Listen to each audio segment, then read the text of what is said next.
دختر سفیر مجموعه تلویزیونی عاشقانه و درام ترکی است. این مجموعه تلویزیونی از تاریخ 16 دسامبر 2019 به کارگردانی امر کاواکوشاک شروع به پخش کرد. داستان و فیلمنامه مجموعه نوشته آیش فردای یلماز و صدف نهیر اردم است. فصل اول این سریال در حالی به پایان رسید که به دلیل شیوع ویروس کرونا نتوانستند فیلمبرداری ها را ادامه دهند. اما در فصل دوم شاهد این خواهیم بود که سانجار در نزدیکی قایقی که ناره توسط آکین دزدیده شده تیر می‌خورد و به ته دریا فرو می‌رود. اما تمام خاطراتش با ناره در مقابل چشمانش جان می‌گیرد و عشق عمیقش به او قدرت می‌دهد. روی آب می‌آید و شناکنان خودش را به قایق می‌رساند. ناره که مرگ سانجار را باور نکرده به سمت آکین می‌رود و با خشم می‌گوید کاری کردی که ملک بدون پدر شود. اجازه نمی‌دهم او زیر آب یخ بزند و تو اینجا نفس بکشی. تکه شیشه‌ای را برمی‌دارد و زیر گلوی آکین می‌گذارد. افراد آکین او را می‌گیرند و در کابین قایق زندانی می‌کنند. سانجار خودش را به بیسیم قایق می‌رساند تا کمک بخواهد ولی کسی جواب نمی‌دهد. همانجا دستش را پانسمان می‌کند و لباس غواصی که در قایق هست برمی‌دارد و وقتی متوجه می شود که در حال عبور از کنار یک اسکله هستند داخل آب می پرد و خودش را به قایق کوچک ماهیگیری می رساند. سوار آن شده و دوباره قایق آکین را تعقیب می کند. در خانه گدیز ملک احساس می کند که سانجار و ناره با او قهر کردند و برای همین به دیدنش نمی آیند. گدیز برای اینکه او را خوشحال کند برای دیدن کاروک ملک را به عمارت افاقلو می برد. منکشه وقتی می‌بیند لوکی مشغول کار در عمارت شده نگران می‌شود که مبادا گذشته او و لوکی برملا شود و وقتی همه مشغول پرستاری از کاروک هستند یحیی را به گوشه می‌کشاند و از او می‌خواهد که لوکی را اخراج کند وگرنه در مورد غلط‌هایی که در شرکت کرده به الوان خواهد گفت. یحیی که نمی‌خواهد الوان از رابطه او و دودو باخبر شود بدون معطلی سراغ لوکی می رود و او را اخراج می کند. از آن طرف الوان هم که همیشه به منکشه مشکوک است دوستش گلسیه را می فرستد تا از کارهای منکشه سر در بیاورد. گلسیه هم حرفهای بین یحیی و منکشه را می شنود و همه چیز را کف دست الوان می گذارد. الوان به سرعت خودش را به یحیی می رساند و از یحیی با نگرانی می پرسد چه دسته گلی به آب داده ای که منکشه همیشه تو را تهدید می کند. یحیی با ترس به او خیره می شود و الوان ادامه می دهد سر کارت چه اتفاقی افتاده که گوش به فرمان منکشه شدی؟ نکند دستت به پول حرام آلوده شده؟ اگر اینطور باشد حسابت را خواهم رسید. یحیی می گوید من کاری نکردم ولی تو خوب بلدی به آدم سرکوفت بزنی. در حالی که من بچه دار نشدنت را هیچ وقت به روی تو نیاوردم. اما الوان که چند بار شاهد سرکوفت خوردن برای نازاییش از طرف یحیی بوده با چشم اشک‌آلود به او یادآوری می کند که اینطور نیست. یحیی شرمنده شده سوار ماشین می شود و می رود. گدیز و ملک وارد عمارت می شوند و گدیز می فهمد که کاروک به هوش آمده. هالیسه خانم نوه‌اش را می بوسد و او را به دیدن کاروک می برد. الوان هم از گدیز می خواهد در مورد مسئله مهمی صحبت کنند. آنها به جای خلوتی می روند و الوان می گوید از شما می خواهم در حساب و کتاب های شرکت دقت کنید. می ترسم یحیی کار خلافی انجام داده باشد و دوباره مشکلی به مشکلات سانجار اضافه کند. چون منکشه افسار یحیی را دستش گرفته و همش او را تهدید می کند و می گوید اگر کارهایی که می خواهم را انجام ندهی همه چیز را خواهم گفت. گدیز یاد روزی می افتد که مچ یحیی را با دودو در حال شوخی و خنده گرفته بود ولی چیزی به الوان نمی گوید و در عوض به سانجار زنگ می زند اما گوشی او خاموش است. گدیز این بار به ناره زنگ می زند و گوشی ناره زنگ می خورد اما گوشی دست جیلان دوست دختر قهرمان جا مانده.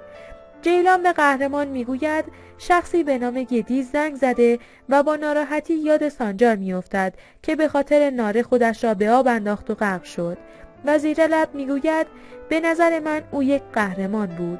قهرمان که دل خوشی از سانجار ندارد داد میزند. باز همین سانجارفه تبدیل به افسانه شد و جیلان متوجه می شود که این زن و مرد همان سانجار و ناره‌ای هستند که داستانشان دهان به دهان می چرخد. قهرمان در جواب گدیز که حال سانجار و ناره را پرسیده می نویسد: من و سانجار خوبیم، نگران نباشید، فقط می خواهیم کمی خلوت کنیم. گدیز پیام ناره را نشان الوان می دهد و با ناراحتی می گوید برای این دوتا هیچ چیز مهم نیست، آنها در حال خوشگذرانی هستند.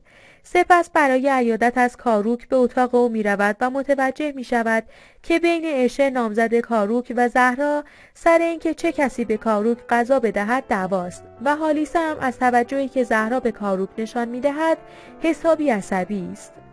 گدیز همه را از اتاق خارج می کند و در حال غذا دادن به کاروک می گوید که از عشق زهرا و او به همدیگر خبر دارد.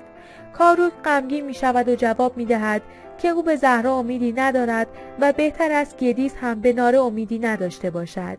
گدیز از حرف او کمی دلگیر شده ولی می گوید من می دانم که ناره و سانجار با هم هستند و این را هم می دانم که آکین هنوز دنبال ناره است. بنابراین من و تو باید به فکر گیر انداختن آکین باشیم. سانجار به سرعت آدمکی درست می کند و در قایق ماهیگیری قرار می دهد تا ذهن آکین و افرادش را منحرف کند. سپس لباس غواصی می پوشد و زیر قایق آکین می رود و پروانه موتور قایق را در تور ماهیگیری می پیچد تا وقتی قایق اجازه داخل شدن به آبهای یونان را گرفت و حرکت کرد موتورش کار نکند. از آن طرف ناره صدایی از پشت قایق می شنود و به آن سمت می رود و با سانجار که زخمی و خسته آنجا ایستاده روبرو می شود. او که دعاهایش مستجاب شده خودش را در آغوش سانجار می اندازد و هر دو گریه می کنند. ناره سر و صورت سانجار را غرق بوسه می کند ولی سانجار چنان بیحال و تبالود است که بیهوش بر زمین می افتد. از صدای افتادن او آکین مشکوک می شود و یکی از افرادش را به کابین ناره می فرستد و ناره طوری وانمود می کند که در حمام پایش لیس خورده و به زمین افتاده. سپس گلوله را از بدن سانجار خارج می کند و زخم او را شسته و پانسمان می کند. سانجار با بیحالی می گوید باید زودتر از اینجا برویم.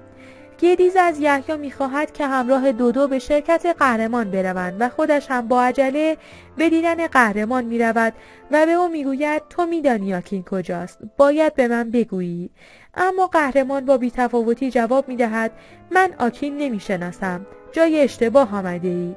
در همین حال دودو و یحیی هم از راه می‌رسند و گدیز آن دو را به اتاقی می‌برد و می‌گوید می‌دانم شما دوتا با هم یک غلط‌هایی می‌کردید.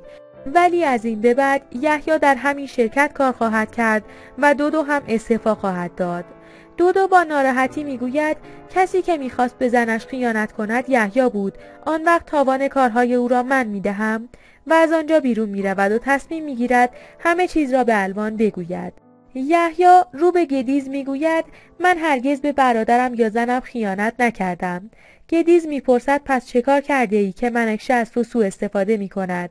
در ضمن مگر تو نبودی که وقتی من و سانجار در زندان بودیم کسانی را که به ناره حمله کرده بودند را از زندان نجات دادی؟ یحیی میگوید اشتباه کردم ولی در این مورد من بی تقصیرم. قهرمان که از پشت حرفای آنها را شنیده به فکرش میرسد که تقصیر دزدیده شدن ناره و کشته شدن سانجار را به گردن یحیی بیاندازد و خودش را نجات دهد. با آکین تماس میگیرد و نقشه‌اش را به او توضیح میدهد. در همین حال الوان به همراه لوکی به شرکت میرسد و با عجله پیام ناره را به گدیز نشان میدهد و میگوید ناره و سانجار آدم‌هایی نیستند که با این همه مشکل به دنبال خوشگذرانی بروند. همین 2 روز پیش ناره قسم خورد که اسم سانجار را دیگر به زبان نمیآورد، ولی در پیامی که به تو فرستاده بود از سانجار اسم برده. این پیام قلابی است و از طرف ناره نیامده. من مطمئنم که آنها به دردسر افتاده اند. همگی به سراغ قهرمان می روند و گدیز داد می زند با ناره چه کرده ای؟ تو آکین را فراری دادی و ناره را دزدیدی. زود جواب بده. قهرمان می گوید کمی فکر کنید. من چرا باید آکین را بشناسم؟ گدیز می گوید چون احتیاج به پول داشتی. قهرمان میگوید فرض کنیم همه این کارها را من انجام دادم، ولی چرا باید ناره را که از همه شما انسان‌تر است بدزدم در حالی که پدرش به من کمک میکند؟ ببینید گم شدن ناره به نفع چه کسی است؟ کی این وسط دشمن ناره است؟ الوان سریع جواب می‌دهد منکشه. لوکی جلو می‌آید و می‌گوید ولی منکشه قدرت این را ندارد که هم سانجار و هم ناره را توی تله بیاندازد. گدیز به آرامی می‌گوید پس هم دستی داشته و همه به صورت یحیی خیره می‌شوند. الوان سریع گوشی او را می‌گیرد و به گدیز می‌دهد و گدیز متوجه می‌شود که آکین 2 میلیون یورو به حساب یحیی پول ریخته. یحیی از شنیدن این حرف شوکه می شود و قهرمان که نقشه اش خوب جواب داده با پیروزی به آنها خیره می شود. در قایق آکین وقتی سانجار متوجه می شود که ناره هنوز قصد رفتن به سوئیس را دارد می گوید به یک شرط آکین را نمی کشم که از رفتن به سوئیس منصرف شوی. ناره کمی فکر می کند و می گوید تو قبلا به من قول داده بودی که مرا سوار اسب خودت گجه کنی و به عنوان عروس به خانه‌ات ببری، ولی منکشه را سوار گجه به خانه‌ات عروس بردی. سانجار میخندد و میگوید تا به حال هیچ عروسی سوار آن اسب نشده. سپس هر دو به عرشه میروند تا فرار کنند. آکین که متوجه شده موتور قایق از کار افتاده، یکی از افرادش را میفرستد تا تور ماهیگیری را از پروانه موتور جدا کند و با دیدن قایق خالی ماهیگیری ناگهان میفهمد که همه اینها کار سانجار است و به افرادش دستور می‌دهد تا به سرعت به عرشه قایق بروند. در ادامه باید ببینیم که ناره و سانجار سالم به مقصد میرسند. اگر سالم برسند، سانجار با یحیایی که حالا تمام مدارک بر علیه اوست چه کار می‌کند؟ آیا گدیز ساکت می‌نشیند و ناره در مقابل این همه ظلم چه خواهد کرد؟